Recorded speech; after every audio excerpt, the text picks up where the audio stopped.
Great, thank you. All right, Shabbat Shalom. Well, welcome for the second day. So I see some new faces. All right. Well, let's first start, like as we did yesterday. We'll do a few minutes of just breathing meditation. Is there anyone who's never done meditation? No, perfect, so I don't need to say anything more.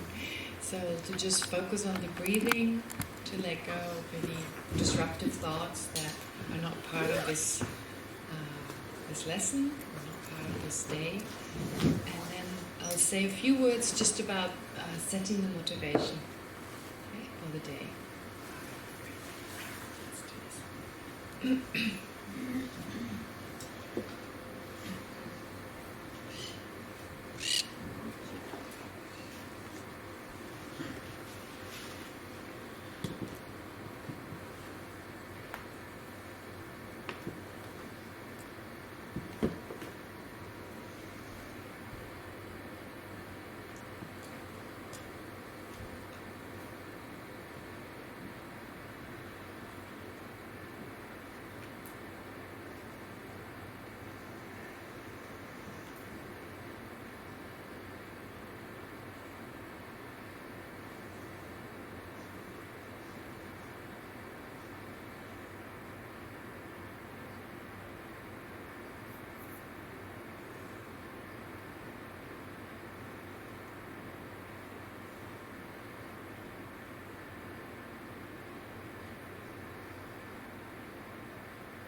So to set the right motivation to make this day most effective, let's think that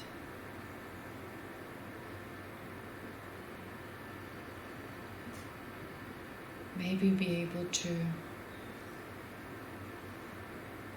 pay attention, contemplate and meditate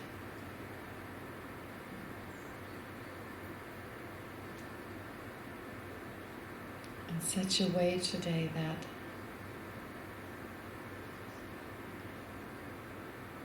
we get some sense how to see ourselves as we really are.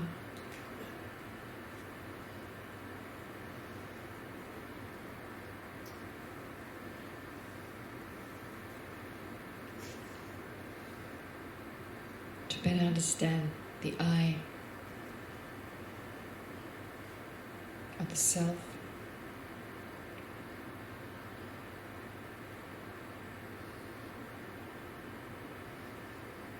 and in that way learn how to reduce our attachment, aversion, envy and so forth.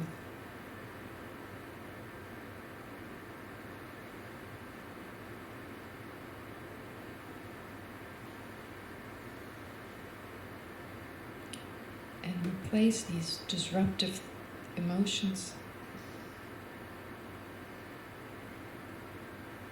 with love, compassion, affection, patience,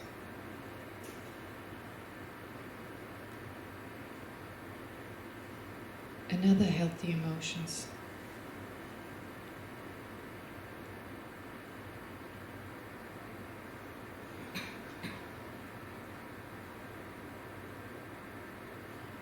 so that we're able to deal with life's challenges more effectively.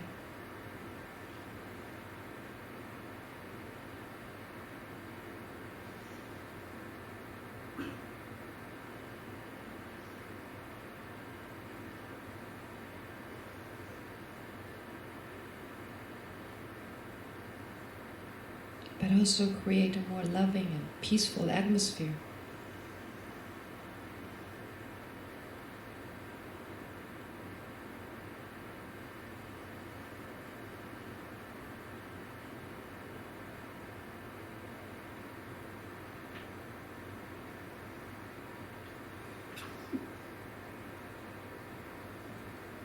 And thereby benefiting ourselves, but also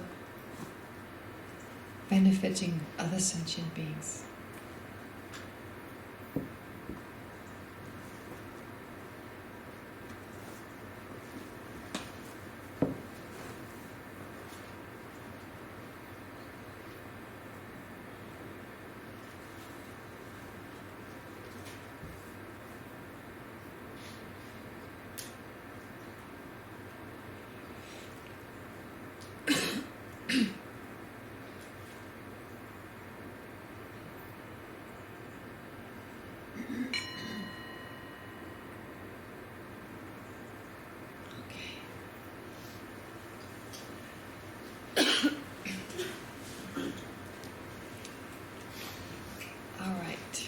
I'm just going to say everything I said yesterday. Great. Lunch is at 12. All right. Try to make it until 12. All right. Okay, so, well, we did talk a lot about the self yesterday, but there's a lot left, so no worries. I'm not running out of anything. So, more specifically, I went through the book again last night, my notes, and as I said yesterday, the year before, it was more general. I did mention parts of the book, but it was more to give you a general explanation. This time I've tried more specifically to address at least certain explanations as well as the Dalai Lama gave. Gives in this book. The reason being that, of course, in the end, if you're interested, you could read it on your own and hopefully understand it. But if it's a subject matter you're not familiar with, that it could be a little bit difficult. And even if you're more familiar with it, the book addresses many different ideas, and they could be a challenge in terms of understanding. So, of course, I have a hard time knowing what you know, so I'm just thinking, that may be it. So I went through it and just took aspects, and yesterday I addressed quite a few of them. Last night I went through it again, made some notes, and I also talked about it yesterday. This is your last chance today, of course. After that it won't work, but if you had the chance to read it, there may be passages you find difficult to understand. Well, you're welcome to ask about them. They require clarification. So while I'm talking, you're always welcome to ask questions, maybe more towards the end if possible, but if it relates to something and you may forget otherwise, you could ask. The thing about asking questions, oftentimes people ask me to have questions towards the end, but that's because people ask me to. I don't mind questions at any time because it's a mutual thing. Like teaching a class, sometimes I don't even know what I want to talk about. It's kind of like the way people look at me. It's kind of like I'm testing it. The moment people go, I know I need to change slightly. No, but there's a bit of like just watching everyone and your reactions and your questions help me. Sometimes it's just in the middle of a class, I hear a question and I go, there's something that's just not clear yet, so I haven't talked about this. It reminds me of it. It gives me a sense of what I need to address. And the way I was trained, initially I was like, questions from my classmates, can you just shut up? Like, the teacher's talking. But I learned that I could learn so much, of course, from my teacher, but also from my classmates. Every classmate. And that's why there are no stupid questions. They would ask something, and I'd be like, that's so easy. But then when I thought, how do I answer that question? I was like, well, I don't really know. So obviously I didn't know what they didn't know, right? Because it was like, well, I'd be curious what the teacher's got to say. If I, in my mind, tried to answer, it was like, no. Or I felt like, oh, I got the answer, and then the teacher said something different, and I was like, oh, okay. That wasn't it after all. So I always... Well, initially I didn't like it, but then after a year or two with my classmates, I loved every questions. They were just as helpful as what the teacher was saying, because in Tibetan Buddhism, or in Buddhism I guess in general, but it's in particular in the Tibetan Buddhist tradition where they debate, the idea is 1 mind is great, 2 is better, 3 is better, as in like everyone can contribute. Right? And people oftentimes don't want to contribute because they think they don't know. But they just don't know that they know. So in Buddhism we talk about the inner guru, the inner wisdom, the inner teacher that we all possess, because our mind actually has all the ingredients, everything is there to become a Buddha. So we have this underlying wisdom that we just haven't tapped into yet. It's right there. There's an incredible source of love, compassion, and wisdom. But right now, because of our misapprehension of reality, we cannot access it. It's almost like we've covered our mind with this layer of me, I'm the center of the universe. And then all the other states of mind that naturally arise from that state of mind, because you've created the cause for all the other emotions. So basically, it's amazing. Someone tells me, I don't know anything, I'm so stupid. And then they ask me a question, and I say something, and they say, oh, is it like this? And I go, whoa, you don't understand anything? What did you just say? Right? And there's this understanding, there's experience of life. It's just few words sometimes, and they go right into it, and they say things, and I think to myself, I have to write it down for next time I give a class.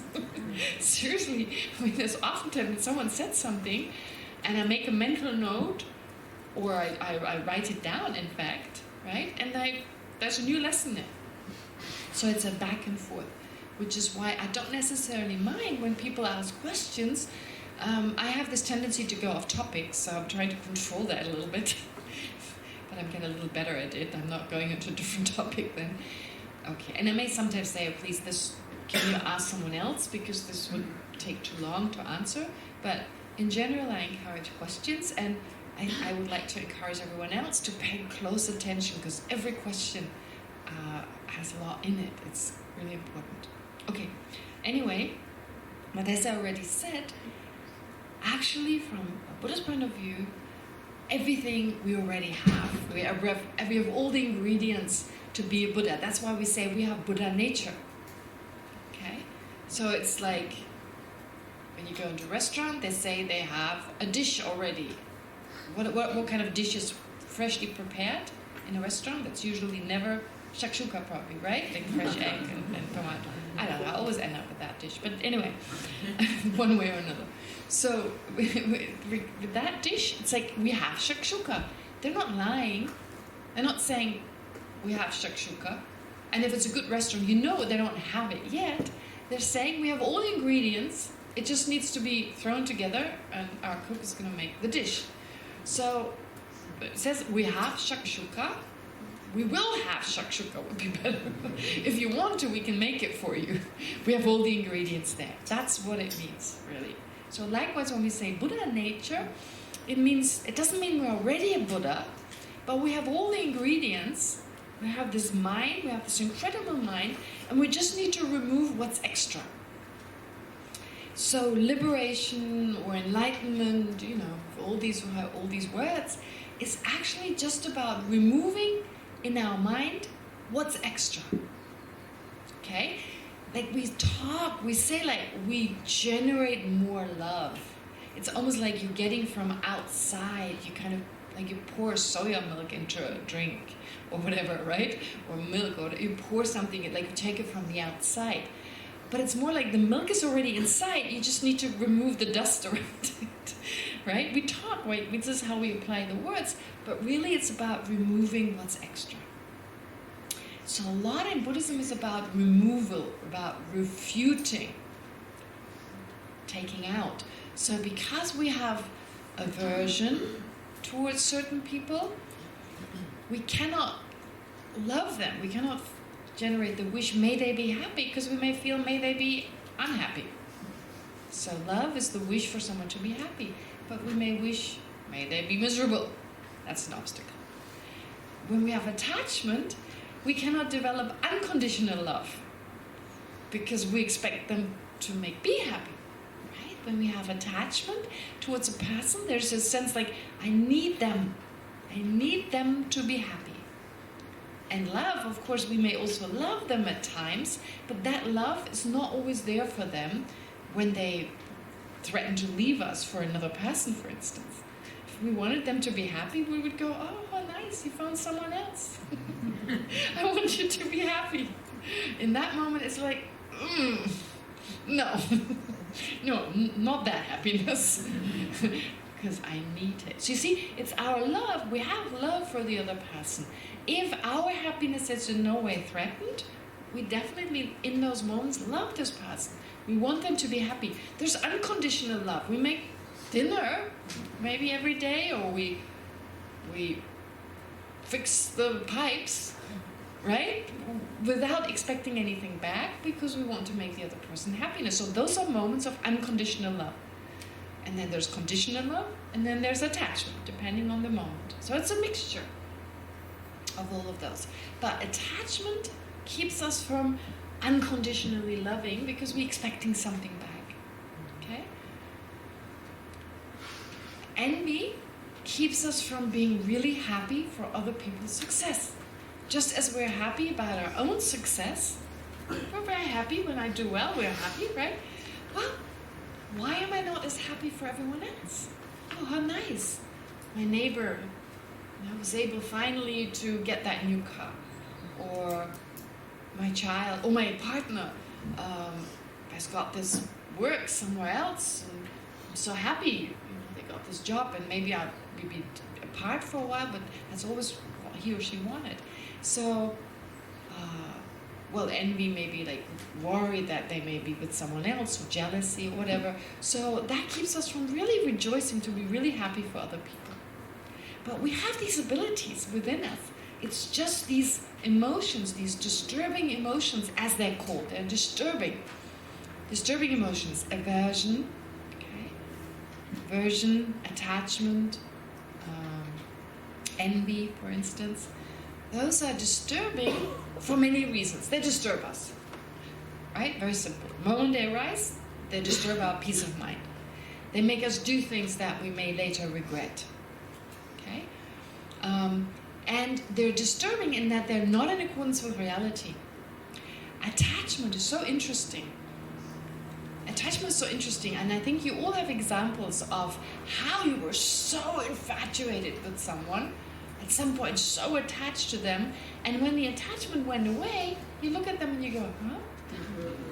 What just happened? Now, I'm giving you extreme examples, because it's also a subtler kind of attachment, which is not as obvious, where it becomes clear that once there's an attachment for that person, that mind that's called attachment, it's a state of mind, it's a mental factor, which always has an object. Every mind always has an object. So when you're attached, you're exaggerating the good qualities of that person. You're adding more to it than there actually is, which means the stronger your attachment, the less you're able to see negative qualities. Because if you're exaggerating, if you're putting too much hot air in a room, no way that the cold can come in, kind of idea. So if you add too much of just positive, there's just positive, you can't see the negative. And also, for you, the person and these positive qualities become one. Right? This person are the good qualities. So we don't distinguish between the person and these qualities, and we can't see anything else. And we see it totally blown up. So usually I tell people this story, which is for me a good example because it became so obvious then, that when I was 16 I was infatuated with this boy in school, in high school. I was not interested in me at all, which made my attachment grow. My craving, my attachment made it grow. I couldn't have it, so I wanted even more. And then this guy went abroad for a year into the US. Oh, and it was like, when I saw this guy, it was so strong that even his backpack looked attractive. His backpack, I remember, it was this blue-gray backpack where he had his books, like he carried. It was like, whoa, even that. The clothes he wore, it was almost like he was radiating coolness and what have you, and to everything. His friends, it extended to his friends. His friends were, because they were his friends. Everything about him, kind of like it was radiating out. He himself, and what was his was greater. Okay, and I was like, oh, my life. It was almost like I walked into like the hallway, and he was kind of like a light bulb. He was there. Okay, and then he went away. He was gone. Okay, and out of mind, out of sight. Out of sight, out of mind. Sooner or later, he came back a year later, and I'd moved on. And I looked at him and I was like, what did I see in him? What was it? Remember that thought, thinking, what was it? So that is a mind that is not attached versus a mind that is attached. And they're comparing objects. They're basically comparing objects. So he hadn't changed that much. It wasn't like he turned into some monster or so. He was just a normal guy. But I could see now from memory, not at that time, but now from memory, I can tell that my attached mind was just exaggerating. Okay? So attachment is a little harder to recognize because it takes some time. It's not like I'm attached in the morning, but I'm not attached in the evening. So I don't have that comparison necessarily, right? The attachment is like, they say it's like oil seeped into some cloth or paper even. How do you get oil out of paper? Right? So it's like, how do you get attachment out of your mind? It's there, it's the whole time. Versus anger. Anger comes forcefully, attachment comes slowly, seeps in, and stays. It's there to stay. Hard to get out. So it's much harder to see how the mind exaggerates when the attachment is there. With anger, it comes forcefully, and it goes just as quickly. So you can wake up really angry with someone in the morning, and you love them in the evening, right? Or whatever. Like, you're really best friends in the evening. So it works. Or like even with our partners. Wow, big fight, big argument. A few minutes later, make up, okay, things, stuff done. Okay? So in that, that's when it's more obvious. In that moment when you're really angry, this person becomes really bad, negative, right? And then you act accordingly, extreme, like this extreme sense of like this being totally a horrible person, and then later on, okay, back to normal. Sound familiar? Right? Okay. So this is true for any kind of emotion. And so that's why we feel like, yeah, I think of them as really horrible, but then again, not. Well, yeah, not. Morning, yes, evening, no. Depends on the mental state. So the thing is, we talk about mind, and it makes it sound like there's just this one mind. Because we say mind, we call it mind. But there's so many different types. Even right now, there are at least 6. 5 sense consciousnesses, 1 mental. And now mental consciousness, it is going back and forth, back and forth. That's why we're multitasking. We can multitask. We're not really multitasking. We alternate quickly back and forth, right? Cleaning, cooking, looking out for the kids, checking out the radio, listening to the radio, maybe having an argument with our partner, and paying attention to whether the phone rings. Okay? Probably more than what I just described. That's just sort of kind of the basics. But our mind is just switching back and forth very quickly. That's all it is. So not only does it switch back and forth between different activities, but the way we look at ourselves and others keeps shifting. That's very confusing. Because sometimes we think the other person is horrible in and of themselves. That's when anger is there. Then we are envious of them. So we have attachment towards one thing and we resent them for having that thing. Then we're attached to them. The next moment we feel superior to them. We feel like I have better qualities, I'm greater than this person, and we look down on them, we disrespect. So the same person, depending on our emotional state, we see them quite slightly differently. Okay? And the more I see them in a negative way because of resentment, the closer I'm moving towards divorce. Right? Or maybe jealousy or whatever. Okay. So basically our mind consists of moments of different awarenesses, and there are wonderful awarenesses there. There's love. We can feel unconditional love. Not that often, but we do, right? I mean, it's not like, wow, all day long I've been unconditionally loving everyone. No, usually not. But yeah, there were moments there. But a lot of our states of mind throughout the day are what I call disturbing emotions, afflictive emotions, disruptive, whatever you want to call them. Emotional states that harm us, because when they arise, they disturb our mind, etc. They make us do things that harm ourselves, and eventually whatever harm we give out will come back to us.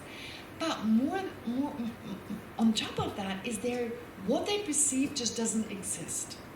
What they perceive is not in accordance with reality. That's the part we need to pay attention to here.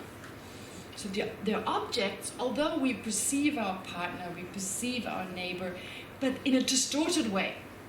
Okay? It's a distorted way. It's almost like you paint blue color over them and you can just kind of barely see the outlines. But you're exaggerating, you're adding an existence to them that they don't have, a negativity that they don't possess, a positivity that they don't possess.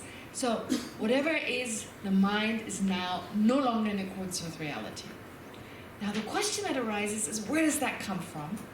Well, it comes from a basic misapprehension. That's what we're looking at. There's a basic misapprehension that because it's there, it automatically gives rise to those emotional states that are not seeing the object for what it is. Other states of mind, love and compassion, they can be influenced by our misperception, but don't have to be. They can work perfectly well without a misapprehension of how I and others exist. Love and compassion works perfectly. There is a living being, conventional person, okay, labeled to be a person, but nonetheless, therefore conventionally a person, existent as a person, want to be conventionally happy, so the wish for them to be happy, that's love. If I don't perceive the person as like being really bad, truly bad, like intrinsically bad, with this state of mind that is disrupted by a basic misperception, I cannot be angry. Can't be angry. You need to exaggerate that negativity of the person and have a sense that negativity comes from the person. It's not me seeing it that way. It comes from the person. Only then can you be angry.